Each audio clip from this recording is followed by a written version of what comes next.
Now, ladies and gentlemen, Mutanguni is back.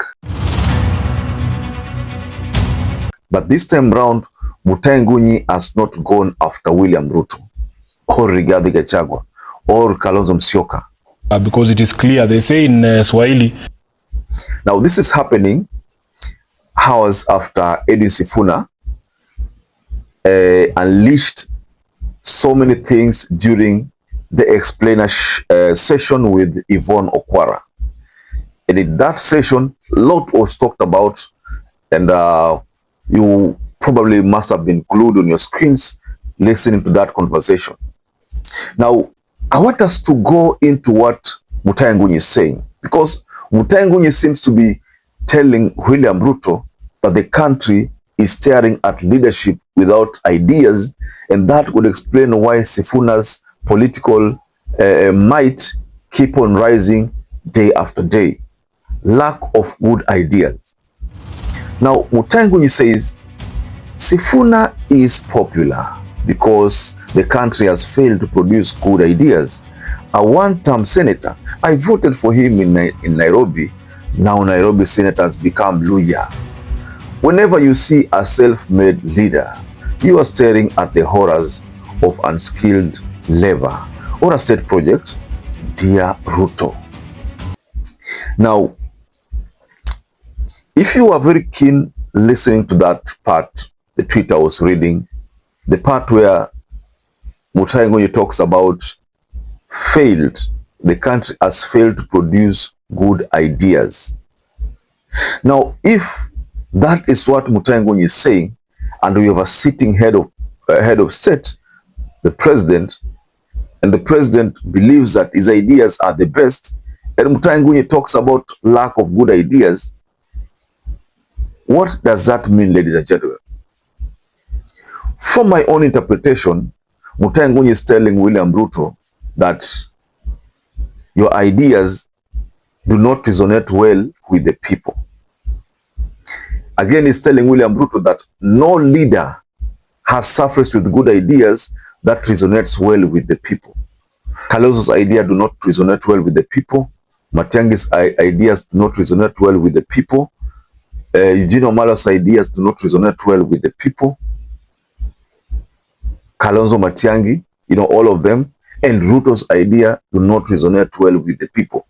And that explains why Sifuna is slowly and steadily rising. You can see leaders decamping from ODM, from UDA, from Jubilee, from these other teams coming to join Sifuna. They are joining Linda Mwananchi. But Linda Mwananchi is just a banner. The party has not been formed yet. People are waiting for that party to be formed. It has not been formed. That is the truth, ladies and gentlemen. So all these are happening, and Mutanguni is saying, because you people like good ideas. So is Mutanguni telling William Ruto that you need to come up with good ideas if you want to deal with this person? This person will outsmart you if you don't come up with good ideas. Definitely, that is what Mutanguni is telling William Ruto. Let me ask you something very important. See, you've been following Sifuna's rallies. He makes good statements. He always complains about ODM kicking out of the party. He talks about Baba. Baba made him a leader. He appreciates the fact that Raila Amolo Odinga entrusted him with the party. He does appreciate that. Have you heard where Sifuna says, I will cut on these taxes. I will stop, borrowing loans. I will stop constructing roads in the Mount Kenya. I will reduce the pay as you earn. I will. Have you heard of that? Definitely Sifuna has not been talking about those things. I have two reasons why I believe he has not been making those kind of statements. Sifuna is careful not to repeat the mistake Ruto made. The biggest problem right now that is facing William Ruto is the fact that he overpromised. He was overpromising because he was trying to find a way of defeating Raila Amolo Odinga. So he overpromised. He made the people believe in many things that he was saying there, including you will make calls without airtime, without paying for airtime. It's as if the government was going to pay for your airtime. You know, those are some of the things which Ruto made. Ruto even talked about diapers. So many things, ladies and gentlemen. And some of these things were never implemented. Now, he talked about pesa mfukoni. Pesa mfukoni was one of the things which Kenyans walikuwa wanapenda sana kusikia. They were believing that maybe kutakuwa na, at the end of the month, serikali inapatia watu pesa. End of the month, serikali inapatia familia pesa. It's as if the government was going to pay your rent. Because if the government can give you 7,000, 5,000 and you're living in a double room, for example, si hiyo itakuwa serikali imekulipia rent. Wewe kazi yangu kutafuta pesa ya kula na kufundisha. No, kufundisha pia serikali ilikuwa kufundishia watoto. Sasa wewe kazi yangu kutafuta pesa ya kula peke yake na ulipe ile ushuru kidogo. How was that going to work? So that's why Mutanguni is quick to point that good ideas are missing. And Sifuna's, who is a self-made leader, is slowly and steadily rising in popularity. But because good ideas are missing, Sifuna is very careful not to make any mistake ya kutoa ahadi ambazo at the end of the day sitamfanya asiwe maarufu. You know, people talk about Obama moment. When Obama was campaigning after being a senator also, Obama campaigned, won the hearts of Americans, was voted in. The kind of votes which Obama received the first term were not the same votes he received during his re-election. During his re-election, numbers had reduced. But when he was voted in for the first time, numbers were high. There's a very important reason why that happens. When you're voted in, people tend to believe in you. But whenever you assume office, you realize that things are not the way you expected. So some people will dislike your policies and end up not voting for you. They will vote for the opponent. But some people will, the ones who did not vote for you, maybe end up benefiting in your ideas and they will vote for you. So numbers always on interchange, and then you realize that you are either low or high in terms of numbers. The same is happening with William Ruto. The votes that Ruto received when he took over are not the same votes he's going to receive in his re-election, because one thing that we must agree on is that the Mount Kenya block gone. 80% is gone. Now, in Western, Ruto didn't receive much there, but he received some votes in Ngoma. Majority of the votes there went to Azimio. That was Raila Amolo Odinga. Majority went to Azimio. Rift Valley received votes, part of Coast, part of Nairobi, part of these other regions, but majority of the votes came from the mountain. A thing that is now baffling William Ruto on how he's going to handle his re-election, you know. So he has to do good math there. He has to do good math. It has to add up. If it doesn't add up, Sifuna amekimbia nayo, Kalonzo amekimbia nayo, Matiang'i amekimbia nayo, ama whoever atavai, hata Rigathi akivai amekimbia nayo. So the numbers must add up. So when Mutanguni directly sent this message to Ruto and talks about a state project, thing that many of you have been saying that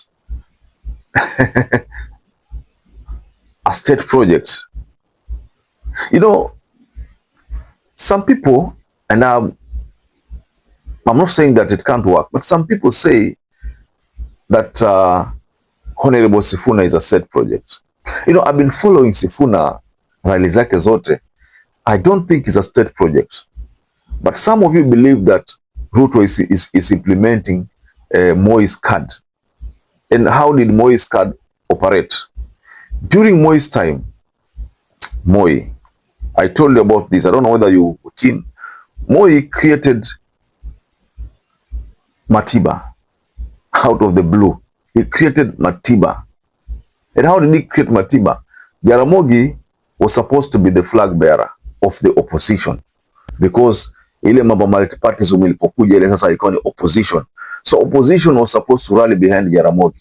And if they had done that, Moi angetoka kwa power.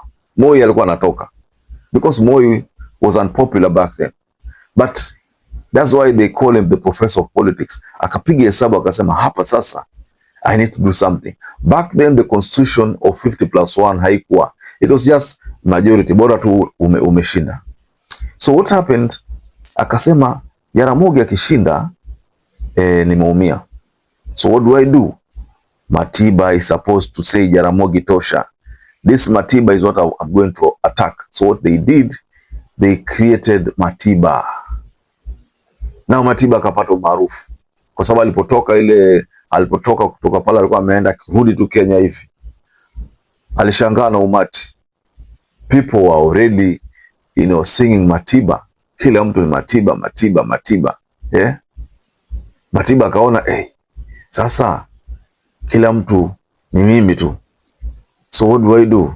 Hii mambo ya Jaramogi tosha haitaweza hii. Haiwezi.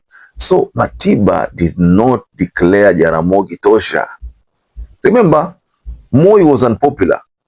Kilikuwa kishaumana kabisa. Anaenda. Lakini Jaramogi tosha was not declared by Matiba. So because Matiba had seen that watu walikuwa wanampenda, people were following him. I mean, why would he go and announce someone else as itakuwaje hiyo? So what Matiba did, akajideclare yeye pia atakakuwa kiti. So akasimama. Jaramogi akasimama, Kibaki wakasimama wote. What happened? Moi won by about 33%. Imagine the total opposition votes were around 65 to 67%. The total opposition votes. Yani 65 to 67%. It means Kenya, zaidi ya nusu ya Kenya haikuwa inamtaka Moi. Lakini Moi did a very crucial math. Na wakagawanyika hapo, wakasimama wote hao. Akawaangalia tu, Moi akasema okay fine, mimi nime lose lakini I'm losing na 33%. So let me see who is going to get 34%. All of them got below Moi because they split their votes. I mean, let's be honest. Sasa kama nyote mmeshuka chini, mmegawanya mkapata 20%, 12%, 10%, mimi nimepata 34%, who is the winner? ECK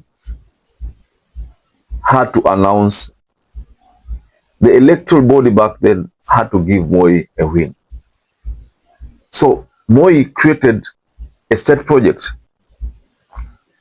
in Matiba. Then things did not work according to Jaramogi. And that was the end of Jaramogi's political journey. Now, back to Mutanguni. I was just giving you some, because I'm trying to break down the tweet from Mutanguni. It talks about self-made leader, state projects, those kind of things. In politics, anything is possible. But when I look at Edwin Sifuna, the mere reason that in state project inapotea, I don't think Sifuna is a state project. Hapo inakuwa ngumu kuamini. Lakini let us leave the door open, anything is possible. Tusiamue tu kwamba ni hivi na hatujaona. We will look at things as they unfold. But right now, Sifuna, a big tick. So, ladies and gentlemen, just go below in the comment section and tell us what you think about this story. Statement from Mutanguni. Perhaps if you're watching this video and you've not subscribed, take one second and subscribe, like this video. Until you catch up again, stay safe and stay blessed.